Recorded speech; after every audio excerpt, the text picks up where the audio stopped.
igituma babiririmba kwasagiza gute ndifuza ko mubyumva kuko hariho ibanga rigera kure. Si ubwenge, si filozofi, hoya hari ibanga rigera kure.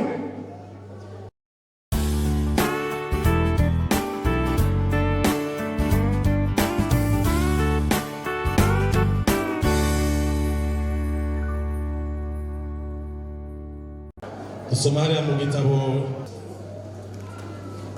ubutumwa bwiza bwa Yesu Kristo bwanditswe na Yohana igice cya 6 umurongo wa 51 handitse ngo nije mutsima w'ubugingo wamanutse uvuye mu ijuru, nihagira urya kuri uwo mutsima azohoraho ibihe bidashira, kandi umutsima nzobaha n'umubiri wanje utangirwa abari mu isi ngo bagire ubugingo. 53 Yesu aravuga ati nukuri ndababwire, nimutarya umubiri w'umwana w'umuntu ngo munywe amaraso yiwe, nta bugingo mwogira muri mwebwe. Urya umubiri wanje akanywa amaraso yanje niwe afise ubugingo budashira, nanjye nzomuzura ku munsi w'iherezo. Uko umubiri wanje ari ibyo kurya by'ukuri n'amaraso yanje ari ikinyobwa cy'ukuri. Urya umubiri wanje akanywa amaraso yanje aguma muri jewe, nanjye nkaguma muri we. Nk'uko data w'ubugingo yantumye, nanjye ndiho ku bwa data, ni kundya nawe azobaho ku bwanje. Yesu nashimwe. N'ayo majambo y'Imana tugiye gusangira, abariko baradushikiza zino ndirimbo bafise alubumu yitwa ngo Yesu aragize gute? Yesu aragize gute? Ari imbere. Yesu araryoshe. Yesu araryoshe. Niyo majambo y'Imana tugiye gushishikara muri uno mwanya mwiza dufise, turabe uburyohe bwa Yesu, inkomoko yabo. Aba bari Abayuda bari barumvirise inyigisho ziwe, ariko kandi baramukurikira, abagira neza arabagaburira, bararya imitsima, barahaga bayikojeje amafi. Mbega ibintu si byiza? Barariye imikate n'amafi, baragira gute? Barahaga. Bukeye bati uyu muntu ntituzomumva inyuma, kuko iby'iwiwe bimeze gute? Biraryoshe. Hanyuma rero Yesu arabitegereza, asanga ikibazana sico camuzanye. Barondera ibihaza umubiri, ariko akifuza ko bahaga mu buryo bw'impemu. Acategura icigwa, arababwira ngo nta kindi gitumye mungurikira, si ibitangaza mwambonanye, si inyigisho mwanyumvanye, ariko nuko mwariye ya mitsima mukagira gute? Mugahaga. Acavuga ngo nice mutsima wamanutse uvuye mu ijuru. Urya kuri jewe akarya umubiri wanje akanywa amaraso yanje niwe azogira iki? Niwe azogira ubugingo. Iyo nyigisho n'abagoye kwakira, kuko ibya Yesu kugira ngo bigushike biragusaba umwitwarariko, biragusaba umwete, biragusaba kwitanga, biragusaba ubushishozi. Afata umwanya arabigisha, aca arabwira ngo hariya kuri 3 nukuri ndababwira, nimutarya umubiri wanje umunywe n'amaraso yanje nta bugingo mwogira muri mwebwe. Tugiye kuyaga rero turabe ingene Yesu aryoshe, kuko niwe mutsima wamanutse uvuye he? Uvuye mu ijuru, kandi abawurya ko bose izobaryohera. Yesu nashimwe. Abawuriyeko, abamuriyeko, abamunyweyeko, bakumviriza uburyohe bwiwe, baciye mu nzira nziza, bazorinda basesa imvi bakiri inyuma yiwe. Hariya mu gitabo cyo Kuvayo igice cya 16 hariya amajambo y'Imana atubwira umutsima. Kuvayo 16 rya murongo wa 4, hariya amajambo y'Imana atubwira umutsima. Yesu ameze gute? Yesu ameze gute? Yesu araryoshe. Kuvayo 16 umurongo wa 4 twaca dusimba kuri 13 tugeze kuri 15 handitse ngo maze uhoraho na Mose ati raba ngira ngo nabacuncuruye umutsima uvuye mu ijuru abantu bazokome baja kwegeranya uko bukeye ivy'uwo munsi kugira ngo nabagerageze yuko bitondera ibyagezo byanje cyane ko batavyitondera. 13 nuko ku mugoroba mu wa 13 nuko ku mugoroba intare ziraza zibaho bacumbitse zirahuzu mu gitondo guca ikime gitonze impande zose ikime kimaze gukama hasi aho mu bugaragwa haboneka utuntu duto duto nk'utuvunguka tumeze nk'ikime cyafatanye. Abisirayeli babibonye barabazanya bati ibi ni biki? Ni kuko batamenye ibyo ari byo. Mose arababwira ati uwo n'umutsima uhoraho abahaye ngo babere iki? Ubabere iki? Babere ibyo kurya. Yesu nashimye.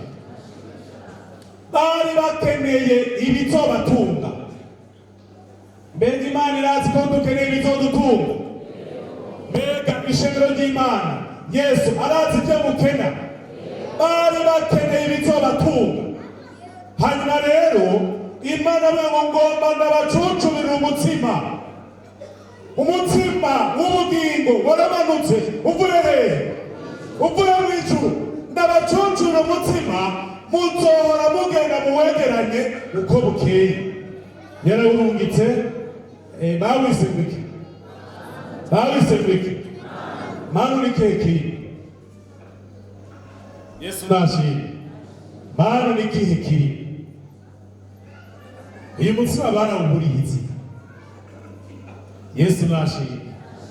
Ibya Yesu hariho ababicanga bakabura ingene bavyita. Uyu mutsima wamanutse ab'impemu gusa bawuri batawutahura nibo bamenye icanga kiri muri we. Yesu nashimye. Abisirayeli bavyutse mu gitondo basanga impande y'amahema yabo aho bacumbitse hose hari utuntu tumeze nk'utuvumuka duto duto tumeze nk'ikime cyavutse. Bitangaje bavuga ngo iki? Babivugiye bavuze ngo iki? Ibi nibi none abisirayeli barazi Kirundi sa hari Kirundi bazi bavuze ijambo ry'Igiheburayi baravuze ngo mani hu ibi nibiki kuko batamenye ibyo ari byo. Iri jambo ry'Igiheburayi rero niryo baciye biyitirira uyu mutsima wamanutse uvuye hehe? Bati ibi nibiki? Mose arababwira ngo uyu n'umutsima Imana ibahaye kuzoba bari ibyo kurya bya minsi ibyo byo kurya bya minsi yose twarabironse. Abaza ishengero ry'Imana ibyo byo kurya bya minsi yose twarabironse. Ibi byo kurya twarabironse naho benshi kwishinga batazi ibyo ari byo. Hari abatazi ibyo ari byo babona tuza iyo tuza ngo Yesu araryoshe bagahiga ubwo buryohe bukagira gute bakabubura. Ingaburo idasanzwe Imana yahaye ishengero ryayo iri mu buryohe budasanzwe, irimo akadoga kadasanzwe, kandi abimwe mu babimenye si korale Kinyamira kabiri gusa ariko n'Abisirayeli bamure ko bakamwumva muri Zaburi barabiririmba. Yesu nashimye. Ibitangurira ibyo ko Yesu aryoshe biherenga barabiririmba. Zaburi ya 78. Zaburi ya 78 turaraba ingene uyu mutsima wamanutse uvuye mu ijuru, ubu buryohe abana b'Imana barya bimaze kubashika ingene babiririmba. Nabo basohora bakabyamamaza bakabivuga n'abamaze kwinjirwa n'uburyohe bwa Yesu. Batumvise bati ibi ntitwabyihereranya tuzobivuga tuzobyamamaza ko Yesu agize gute, ko Yesu agize gute, ko Yesu aryoshe. Zaburi ya 26 umurongo wa 24. Ibarekura amano yo kurya igwa nk'iki mwashize. Zaburi ya 78 ku murongo wa 24. Ibarekura amano yo kurya igwa nk'iki nk'imvura, ibaha ku mihure ya hehe. Iyi ni indirimbo Yesu yashimye. Bose barya umutsima w'abahambaye. Iri jambo muraryumva? Ni umutsima wagize si uw'abanyarucari, kandi ni koko nahumva haragize gute, harahambaye. Ibarungikira ibyo kurya byo kubahaza rwose. Yabarungikiye ibyo kurya bivuye mu ijuru ngo manu yagwa nk'imvura. Ibarungikira umutsima w'abagize gute, y'amashanyarazi ry'Imana. Turibabwira ko uyu mutsima wamanutse uva mu ijuru uribwa n'abahambaye, babandi biyubaha bakiyubahiriza, nibo bumva icanga kiri muri Kristo Yesu. Yesu nashimye. Ni ibyo kurya rero by'impwemu bya buri munsi, niwe jambo w'Imana twahawe mu isi kugira ngo adufashe. Abaroma 15 umurongo wa 4. Yesu nashimye. Ishyano rya Kristo hari icyo bisaba gukora, n'Abaheburayo hari icyo basaba gukora kandi bitwigisha. Abaroma 15 ku murongo wa 4 mwahageze handitse ngo kuko ibyanditswe kera byose byandikiwe kugira ngo kwihangana no guhumurizwa guheshwa n'ibyanditswe biduhe kwizigira ibizogira gute, ibizoba.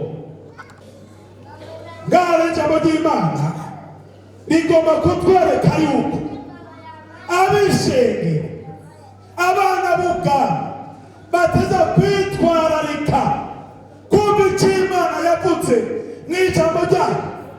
Kandi ijambo ry'Imana ni we Kristo. Byanditse ngo ubwa mbere na mbere jambo yaragize gute, yariho, kandi uwo jambo yahoranye n'Imana, kandi uwo jambo yari Imana. Rizodutunga, rizotunga ishenge, rizotunga abera, kuko ntitwotungwa n'iby'umubiri gusa, ariko ijambo ry'Imana rizotunga ubugingo bwacu bw'impwemu.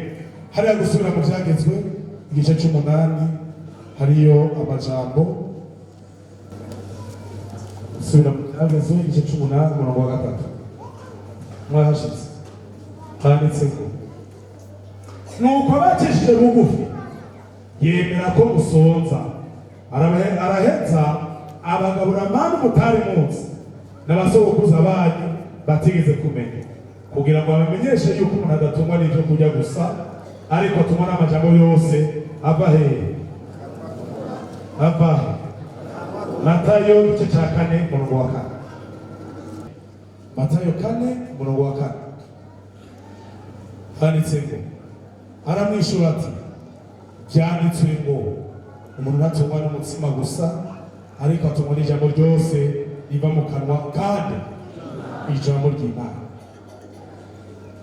Manu rero igaragara n'ijambo ry'Imana, kandi twumvise ko yasosa ikaba imeze n'imitsima yacumbanywe amavuta yandi yararaye. Iyi manu ngo yara nk'ikime cyo mu gatondo, ukwera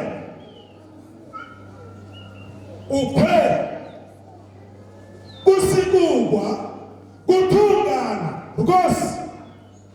Ishengero ry'Imana kugira ngo tuzogere ku rugero rwo kumva uburyo buri muri Yesu, dutegerezwa gutungana tugasamo ku ijambo ry'Imana rigira gute,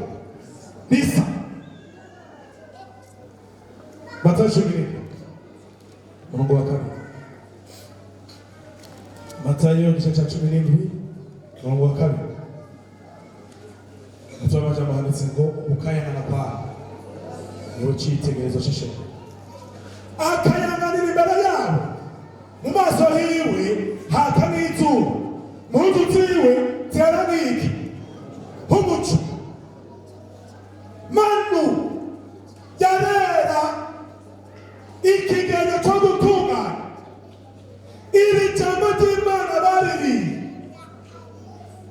bakaryinogora, bategeza gutungana, bagakayangana mu buryo bw'iki bw'impemu. Gutungana, abatungana iyo bivuze ngo wese araryoshe bavyumva kangahe, bavyumva kenshi. Yesu arakayangana. Gihe cyacu ni igihe imico n'imigenzo mu isi biriko birononekana.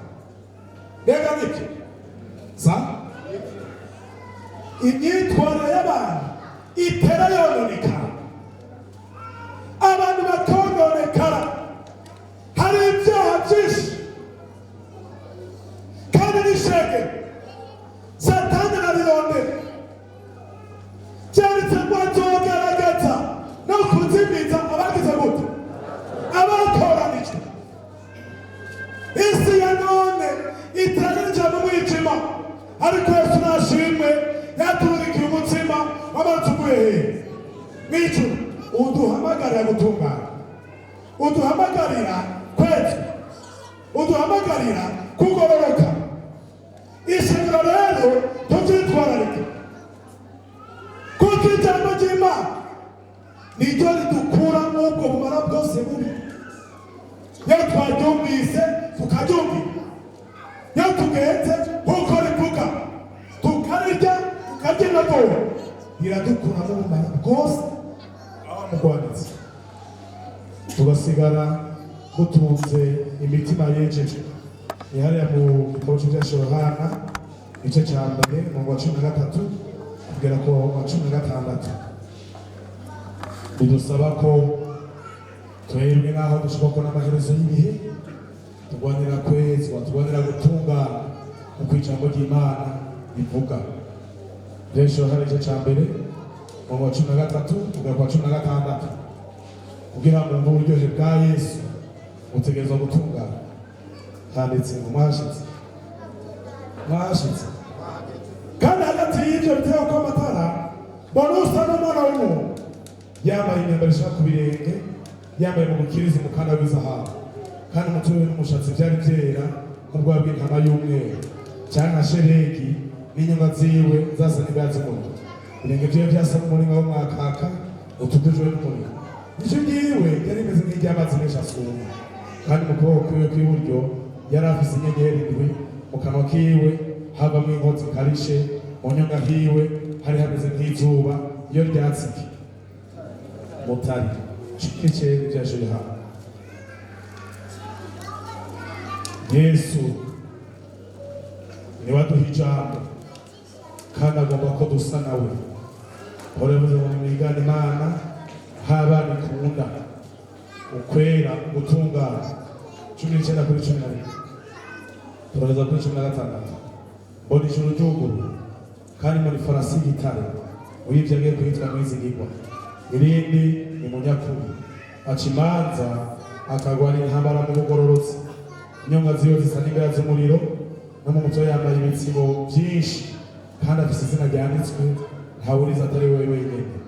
Yambaye impuzu zajabutse mu maraso, kandi yitwa Jambo w'Imana. Ingabo zo mu ijuru ziramukurikira, zicaye ku mafarasi yera, zambaye impuzu nziza zera derere zitanuye. Mu kanwa kiwe havamo inkota ikarishe, kugira ngo ayikubitishe amahanga. Azoyeragiza inkoni y'icyuma, kandi aganishiza ibirenge mu bwato mu vinyo w'ishavu ry'inkazi ry'Imana ishobora byose.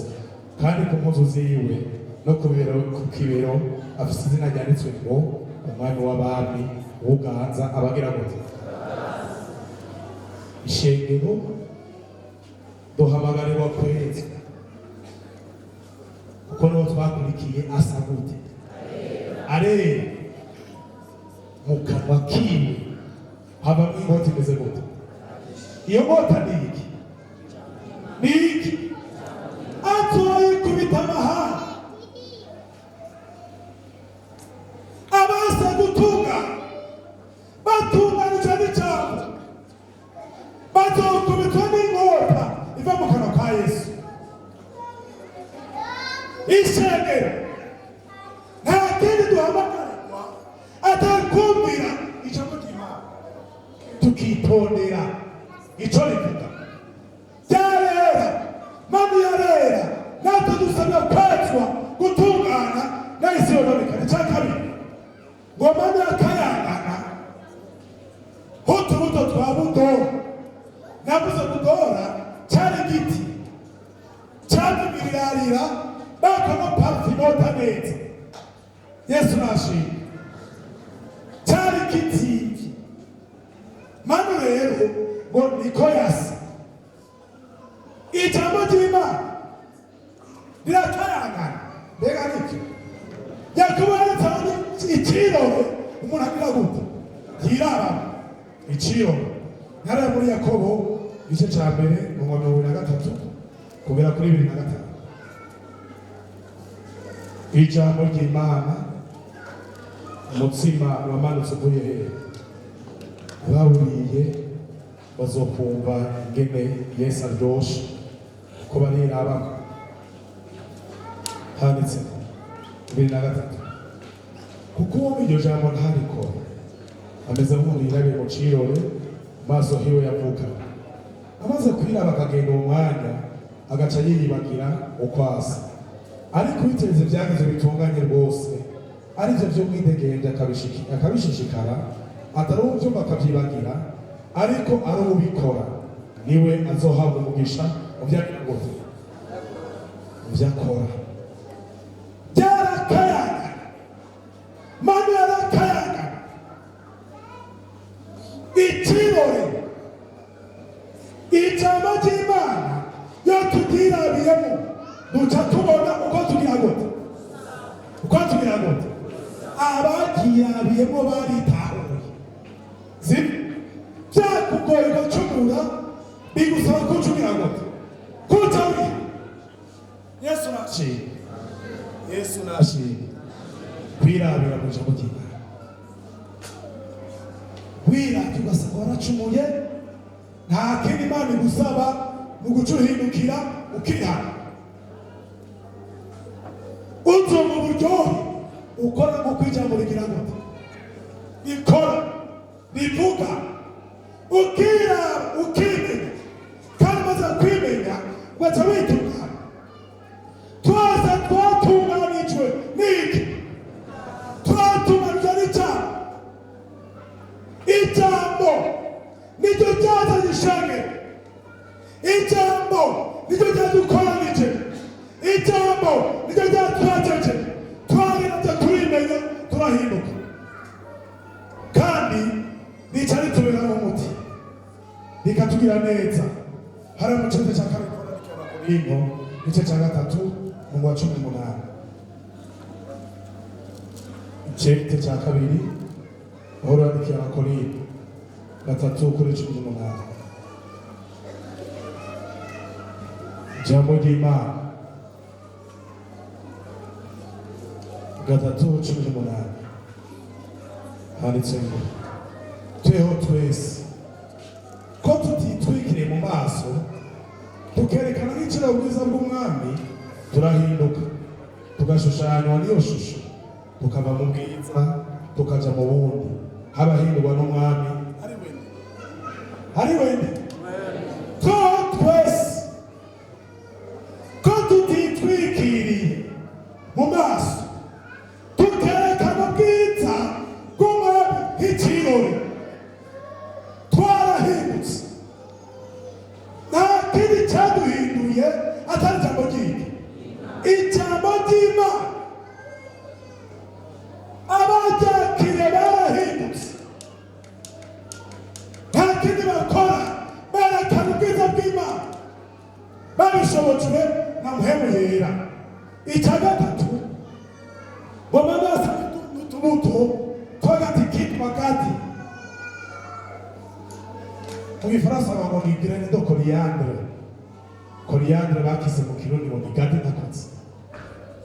Yesu nashimye. Ako gati rero cyari umuti. Wari umuti ukomeye. Mbega ijambo n'umuti. Ijambo ry'Imana n'umuti. Abari batorera mu kuryoha kwande. Abatakiriye bakarika bazokwibuka uburyoha bwa Yesu n'umuti.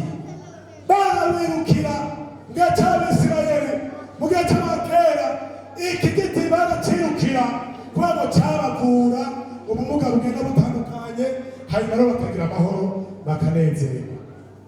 Niko ijambo ry'Imana ryibitse umuti uhana. Nibyo murabyumva. Ijambo ry'Imana ryibitse umuti.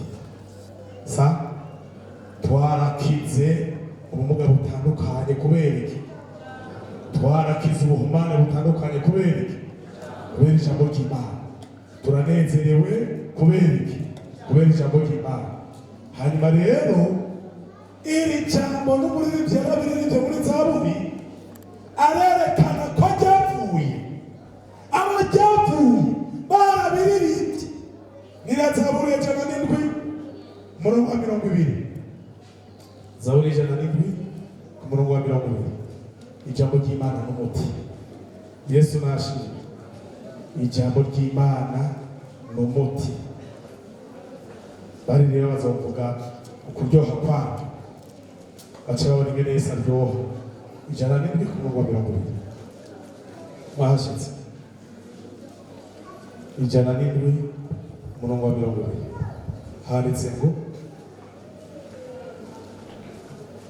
Handitse ngo umurongo wa 20 arumika ijambo ryiwe akabakiza iki? Akabakiza kuja mu vyobo byabo. Yesu nashimwe. Yesu nashimwe. Yarumika ijambo ryiwe adukiza iki? Si ibyo gusa yadukijije no kuja mu vyobo byacu. Twarimo twari turindiriye ibihano ariko ijambo riki Yesu yadukijije twarabaye abantu b'Imana kandi iryo jambo ryaturinze n'urupfu rwa kangahe? Rwa kabiri. Yesu nawe icubahiro. Biturinda urupfu rwa kabiri. Icya kane kandi Mana yari ifise icyama nk'udutsima dukoranye ubuki. Yari iryoshe, yarasosa. Mbere ijambo ry'Imana riraryoshe, rirasosa. Yari ikoranye icyama kimeze nk'icy'ubuki. Ubushobozi bw'ijambo ry'Imana nta kindi budufasha atari kudukuramo umurubatsi wose, ububi bwose, ubwose bwose. Abana b'Imana tugahinduka tugacika abagwaneza. Rega nibyo tukaba abanyamahoro n'abadutumbereye bakanezerwa. Nicyo gituma uzosanga bivuga ko Yesu agize gute? Kuko n'abagendeye bararyoshe. Byadukuyemo ubururanzi bwose. Zaburi 19 ku murongo wa 101. Ijambo ry'Imana rifise icyanga kimeze nk'icy'ubuki. 119 ku murongo wa 101 tubageza kuri 103. Handitse ngo nabujije ibirenge byanje inzira mbi yose kugira ngo nitondere ijambo ryawe. Sinzotirimuka mu manza zawe ziroranye kuko ari wewe wagize gute? Ari wewe wagize gute? Wanyigishije. Ewe kuri amajambo yawe asosera mu maganga arushubuki gusoza mu kanwa kanje. Ijambo ry'Imana Yesu nashimye niryo rituzana mu bugwaneza, niryo ridushiramo umunezero. Ibyo bidukuramo umururazi ungahe wose. Muri rino biririmba arabivuga ngaho mw'Izaburi aravuga ngo nabujije ibirenge byanje inzira mbi zingahe zose kugira ngo nitondere ijambo ryawe. Sinzotirimuka mu manza zawe ziroranye kuko ari wowe wanyigishije. Mbe Imana yatwigishije, Yesu yatwigishije, yatwigishije ati ewe kuntu amajambo yawe asosera mu buki mu magari. Yesu aragize gute? Yesu aragize gute? Yesu aragize gute? Aradusosera abamuriye abamwakiriye bamuhaye ikibanza, aradusosera nk'iki nk'ubuki. Iri jambo twahawe bidusaba ko turizigama tukirinda kuritirikako ishengero ikizotuma tunezerwa mu Mana, kuzigama ijambo ry'Imana rikaturyohera kugira ngo ntidutirimuke. Niho tuzomenya ko icyanga cya Yesu kigera ko. Icya gatanu ngo manu ngo yari imeze nk'umutsima ucumbanywe amavuta yana ya Elayo. Amavuta ya Elayo agereranywa n'iki? Amavuta ya Elayo agereranywa n'iki?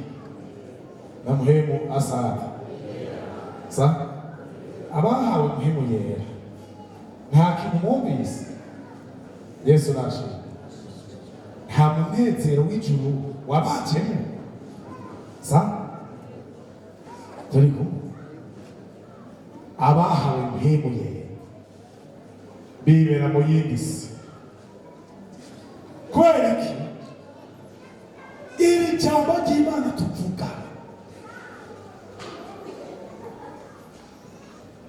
turyohera gute?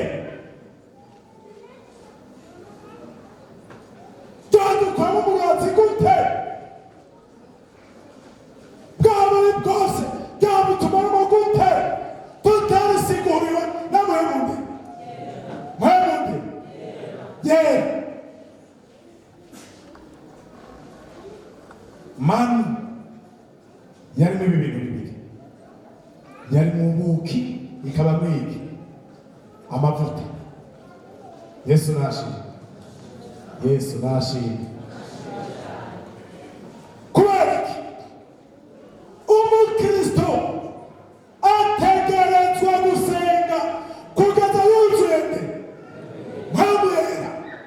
Mpamvu niwe azodusigurira, mpamvu niwe azotwigisha, akatubarira neza ijambo ry'Imana, akatugeza ku kumenya ukuri kose. Mpamvu yera azotwigisha aya mavuta nagushikamo, azokwigisha akugeza ku kumenya ukuri kose. Hama ijambo ry'Imana rigira ikibanza mu Mukristo ya mpamvu yera yamwigishije akamwishurira. Manu ijambo ry'Imana tuyakuritahura neza iyo mpamvu yera akoze igikorwa ciwe ubugingo bwacu. Cete cya mbere cyari Abakorinto igice cya 2 umurongo wa 14 n'uwa 15. Cete cya mbere cyari Abakorinto 2:14 na 15. Mwashitse ntuzomenya iby'Imana mu mubiri gusa. Abigisha bariho. Yesu nashimye. Abigisha bariho, abahanga bariho, abanyabwenge bariho, ariko mpamvu yera niwe atazishengera gutahura ukuri kungaha, niwe aduhishurira amabanga, maze ijambo ry'Imana rigakora igikorwa cyaryo mu bugingo bw'ishengero. Manu umutsiko umanutse uvuye hehe? 2:14. Ariko umuntu afise umubiri n'ubwenge gusa ntiyemere ibyamuhemu w'Imana kuko ari ubusho kuko ari ubupfu kuri we kandi ntashobora kubimenya kuko byitegerezwa mu buryo bw'iki bw'impwemu ariko umuntu w'impwemu aziza bingahe kandi ubwiwe ntawugira gute n'uyu mpamvu si ubwenge bw'ubwigano oya si filozofi Yesu arashimye si ubuhanga bw'abahanga kugira ngo uzomenye uburyohe buri muri Kristo Yesu biragusaba konfurane hemuye azogusigurira azohishura n'ibiriki n'iby'amabanga ibyo mu Mana azobitumenyesha. Yesu rero yatanze muhemu yera kuko amavuta ari ikiganiro cya muhemu yera uwo tutamufise ntidushobora gutahura ibijije mu Mana. Ndahamagarira ry'Imana abari banabahamagara kumvira muhemu nde kuko tutamufise bizoducana iminsi yacu ni mibi. Satani ari ku kivi badayimoni bariko barakora ubwenge bw'isi buriko burakora. Abafise muhemu yera bazobera gute? Bazobirengana kandi muhemu yera azodusigurira ibyiza byo mu Mana. Ikigira gatandatu nabonye kandi ko hariho abantu bakengera ibyanditswe byera abona batamenye uburyohe buri muri ibi. Ababikengera n'abatanze agaciro kabyo sibyo? Abatanze agaciro kabyo baca babikengera kandi ko babikengereye naho bahambaye bazobihishwa. Yesu nashimye ko babikengereye naho babarize ibidasanzwe iri banga bazobihishwa.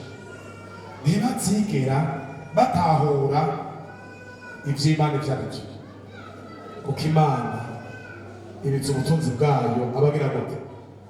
Abayumva. Yesu nashimye ibyanditswe byera bigerana n'Imaragarita yagize gute? Yanyegejwe. Iri jambo ry'Imana rigerana n'utubuye tw'igiciro twahishijwe. Bibiri turara ngo byahishijwe abanyabwenge n'abagize gute? Ibihishurira abandi inzobe.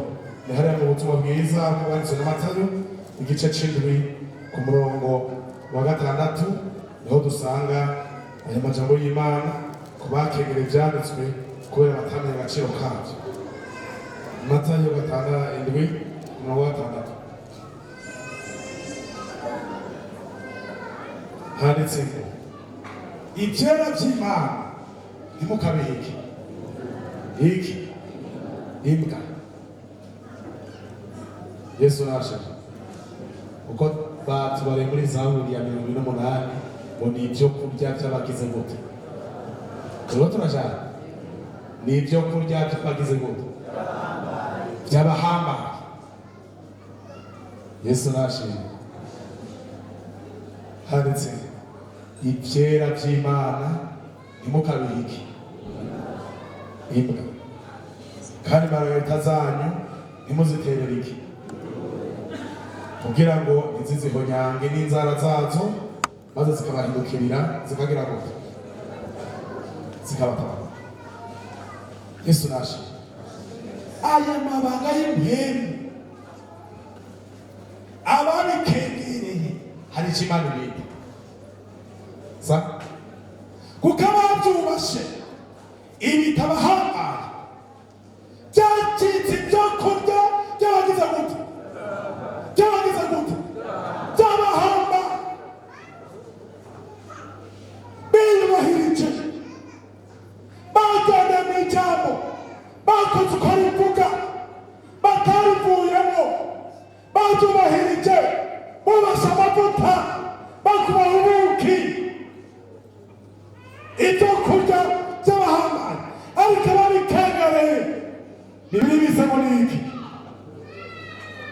Nimwe mu bivutse? Nimwe mu bivutse? Ibisemo iki?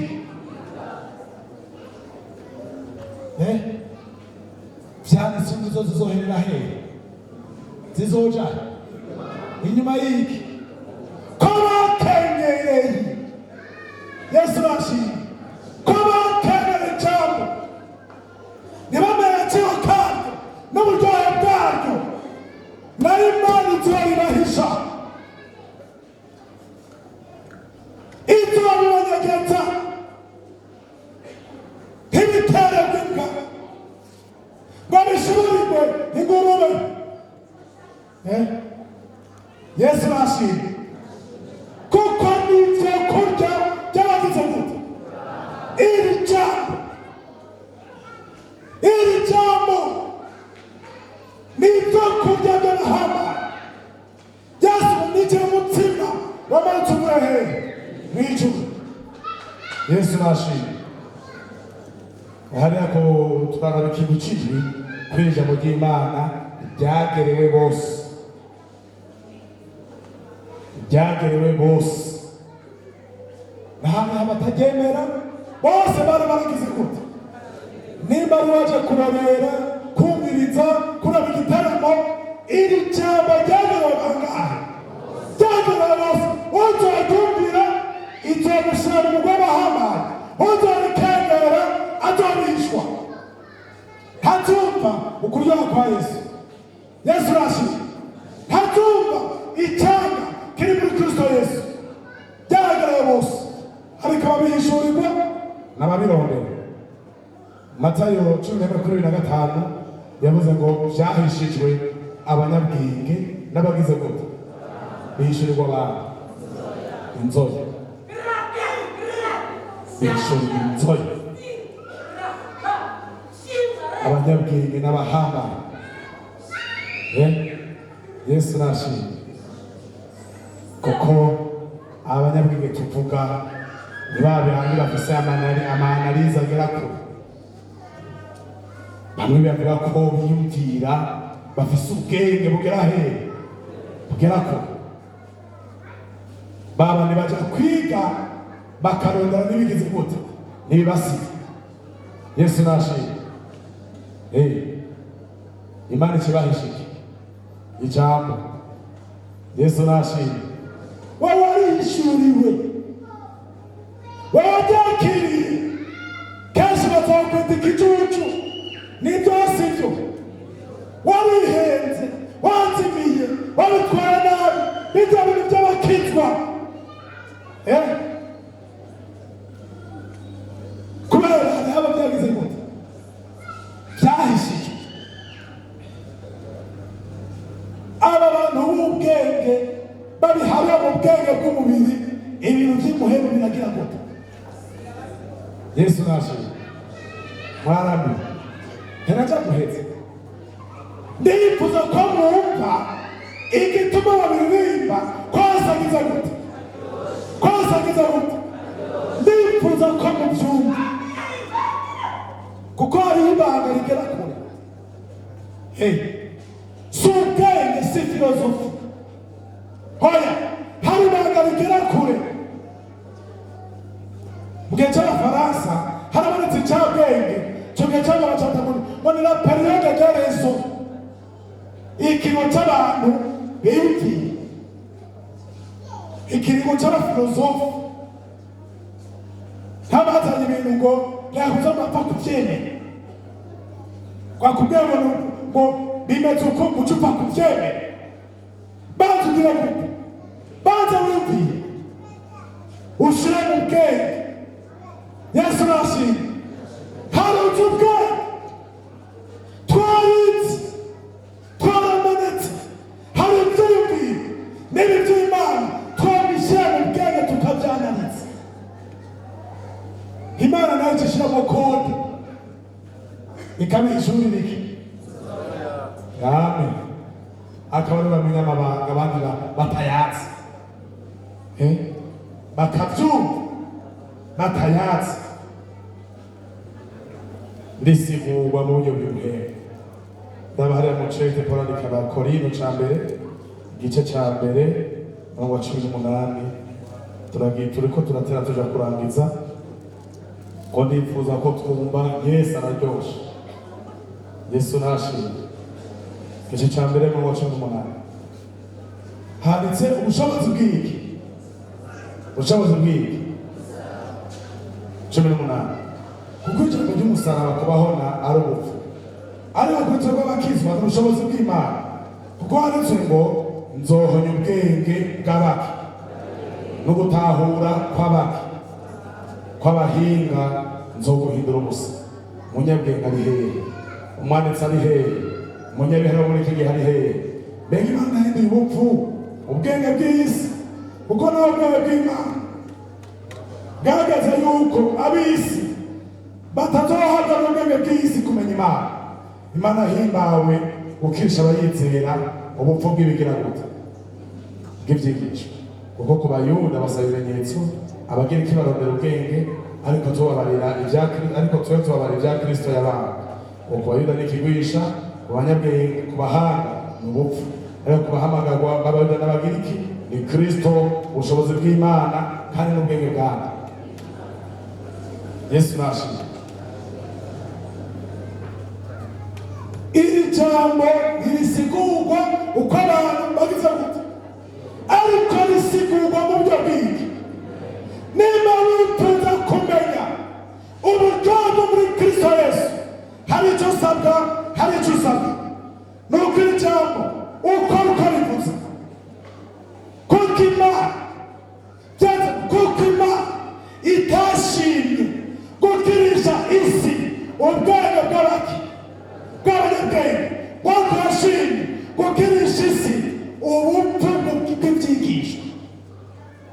Kuko Yesu Abagiriki bamusaba amajambo y'ubwenge, Abayuda bamusaba ibimenyetso.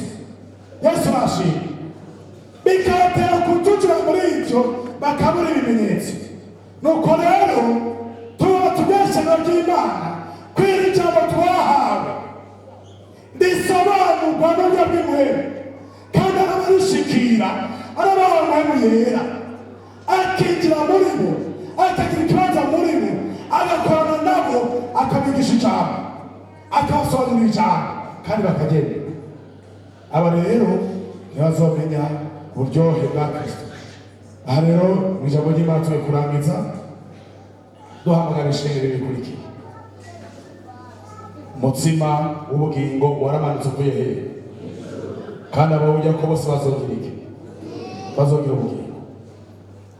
Ntidushobora gutahura ibyanditswe byera tutarusha. Yesu nashimwe. Nk'uko Abisirayeli basabwa kuzinduka mu gatondo, Yesu nashimwe, basabwa kuzinduka mu gatondo kwegeranya Imana.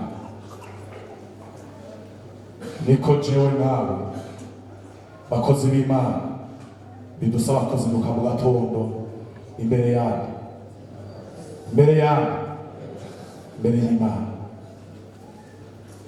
Bibiliya yera umutsima wamanutse uvuye mu ijuru, tukayiyegereza umunsi ku munsi. Ndahanura ishengero ry'Imana rikurikira gutamubangura ijambo n'iryo ryafashije mureje abarijura kwirukako, hegeje abarijura kwirukako, kuko iyi Mana ntiyaraha iraye bwacyagize gute bisaba ko umukristo nyawe yimenyeza kuzinduka imbere y'Imana kwegeranya iby'uwo munsi. Turi n'ingabo dukwiriye. Icya kabiri, nk'uko Mana bayegeranije bataca bashira mu kanwa ngo bahekeye, byasaba ko bayisya bakayisekura bakayibiriza mu nkono bakabona kubikora mu dukate turyoshe. Niko n'ishengero ry'Imana bidusaba iyo tuzindutse imbere y'Imana kugira umwitwarariko wo kwiga byimbitse kurimbura icyo Imana ivuga, kumviza none ngaho Imana igomba kumbarira iki. Reka kwiruka, ntuzumva icanga cyo muri Yesu udafise umwanya ukwiriye kuri imbere yiwe. Birashoboka imbere y'Imana umwanya ukwiriye, kuko yarasyega igasekugwa ikabirizwa mu nkono bakabona kuyikura mu dukate tumeze gute. Uzumva uburyohe bwa Kristo Yesu ufise umwanya wo kuzinduka imbere y'Imana, ukarambara imbere yayo, ukayisenga, Bibiliya yera ukayicamo, wasoma ijambo ukaririmbura, ukaryigako, gafata umwanya. Nkuko mu gatondo haze dukurume, sivyo? Haze mukiki cyari kigaye cy'umuhezaji, ikime n'ikigaye cy'umuhezaji. Nkuko haze dukikime, niko n'abana ba mbere abahinzi bazinduka mu gatondo baje imbere y'Imana, ikime cy'umuhezaji w'Imana kibashike. Yesu nashimye. Niko nawe nanje bidusaba ko buri gatondo tuzinduka imbere y'Imana kugira ngo iki kime cy'umuhezagiro wamuhemuye yaragire gute kituzeko.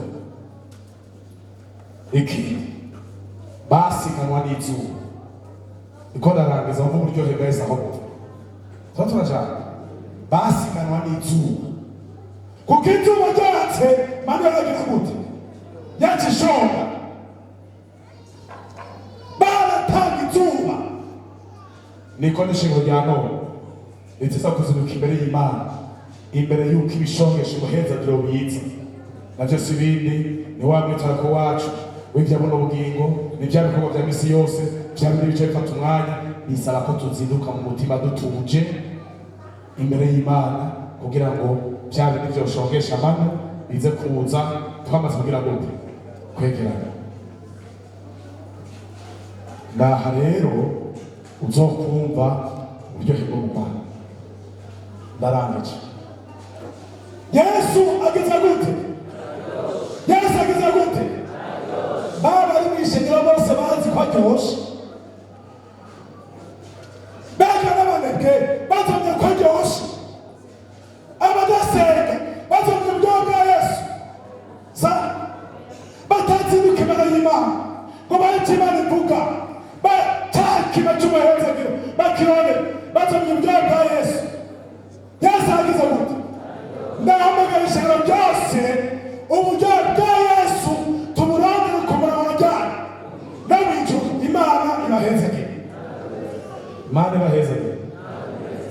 Ni mu gihe rero twabwiwe mu ijambo ry'Imana iradusuzuma, ni mu gihe umuntu aca yiraba muri ca cirore akaraba mbega nta gasenga afise. Usanzwe ufise agasenga ucuza utungane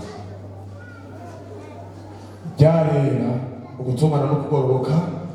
Ni mu gihe uca wibaza mbega nacanzigamye kwera no mugororotse ucuza usenga Imana, bagusabira imbabazi ku Mana. Vyasaba muri twari kubishengera turahaye kazi abanebwe, vyanditse ngo umuntu yazi gukoreshereza ntagikore kimubereke.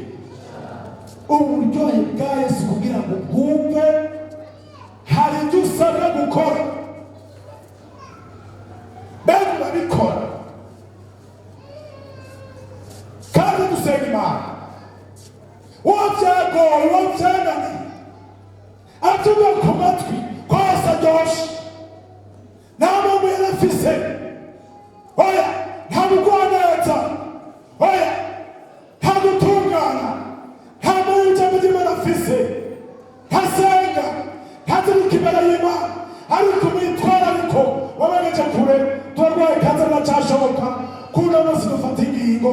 Naje guhera uno munsi ndaguma gukomeza mbere babikora, namwe mbi imbere y'Imana, nzinduka imbere y'Imana, nsoma ijambo ry'Imana, ndaririmba ndakiga kuzogeza numvise uburyohe buri mu Mana.